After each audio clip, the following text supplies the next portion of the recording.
Hi friends, இன்றைக்கி நம்ம சேனலில் என்ன ரெசிபி பார்க்க போகிறோம்னா veg pakoda and onion bajji தான். வெஜ் பக்கோடாவுக்கு பார்த்திங்கன்னா நான் உருளைக்கிழங்கு, முட்டைக்கோஸ், வெங்காயம், முருங்கைக்கீரை, பச்சை மிளகா இது எல்லாத்தையுமே குட்டி குட்டியாக கட் பண்ணி எடுத்து வச்சுருக்கேன்.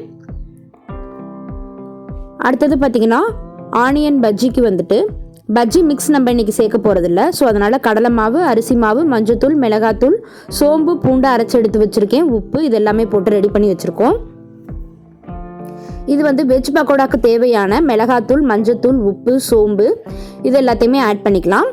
இன்றைக்கி நம்ம பஜ்ஜி மிக்ஸ் ஆட் பண்ணாமல் பண்ணுறதுனால எப்படி பண்ணுறதுன்னு பார்க்க போகிறோம். அடுத்தது கடலை மாவு,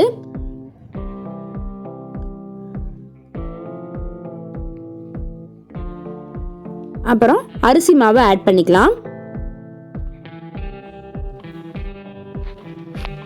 அவ்வளோதான் ஃப்ரெண்ட்ஸ், இது எல்லாத்தையுமே ஆட் பண்ணிக்கிட்டு நல்லா மிக்ஸ் பண்ணிக்கலாம். இதை கொஞ்சம் கொஞ்சமாக இது மாதிரி தண்ணி தெளித்து மிக்ஸ் பண்ணுங்கள். ஒரேடியாக தண்ணி அதிகமாக ஊற்றிட வேண்டாம். அது அப்புறம் நம்மளுக்கு பக்குவம் எப்படி இருக்குன்னு தெரியாமல் போயிடும். கொஞ்சம் கெட்டியாக இருந்தால் தான் பக்கோடா போடுறதுக்கு நல்லாயிருக்கும். இது பார்த்திங்கன்னா ஆனியன் பஜ்ஜிக்கு பஜ்ஜி மிக்ஸ் பதத்துக்கு இதை ஒரு பேஸ்ட் மாதிரி பண்ணிக்கலாம்.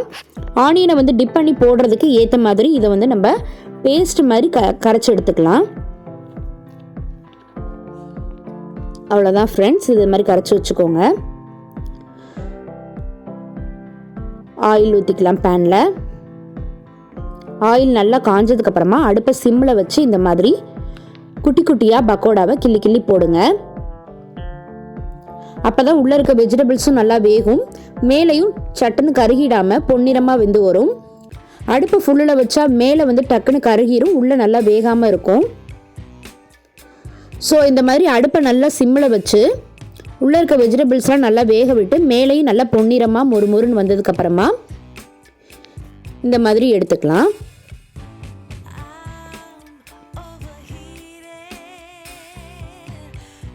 அவ்வளோதான் ஃப்ரெண்ட்ஸ், பக்கோடா ரெடி. இதுக்கு கெட்டி சட்னி தான் இன்றைக்கி சைடிஷ் பண்ணியிருக்கோம். பக்கோடா, பஜ்ஜி எல்லாத்துக்குமே பார்த்திங்கன்னா கெட்டி சட்னி தான் ரொம்பவே நல்லாயிருக்கும் இல்லைங்களா?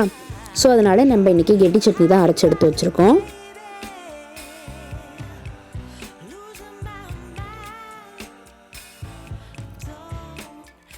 இப்போ ஆனியன் பக்கோடாவை இந்த மாதிரி நல்லா டிப் பண்ணி அதையுமே பார்த்திங்கன்னா அடுப்பை நல்லா சிம்மில் வச்சு நல்லா வேக விட்டு எடுத்திங்கன்னா ரொம்பவே நல்லாயிருக்கும்.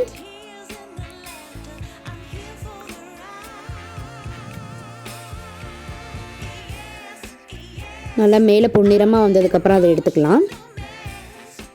அவ்வளோதான் friends, evening snacks ready. Onion bajji and veg pakoda. இது காலையில் அரைச்ச கார சட்னி.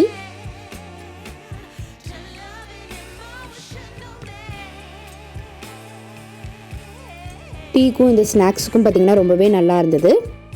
ஒரு ஹெல்த்தியான ஈவினிங் ஸ்நாக்ஸ் செய்யணுன்னா இதை ட்ரை பண்ணி பாருங்கள். தொடர்ந்து இதே மாதிரி நிறைய வீடியோ நம்ம சேனலில் பார்க்கலாம் ஃப்ரெண்ட்ஸ். தேங்க்யூ.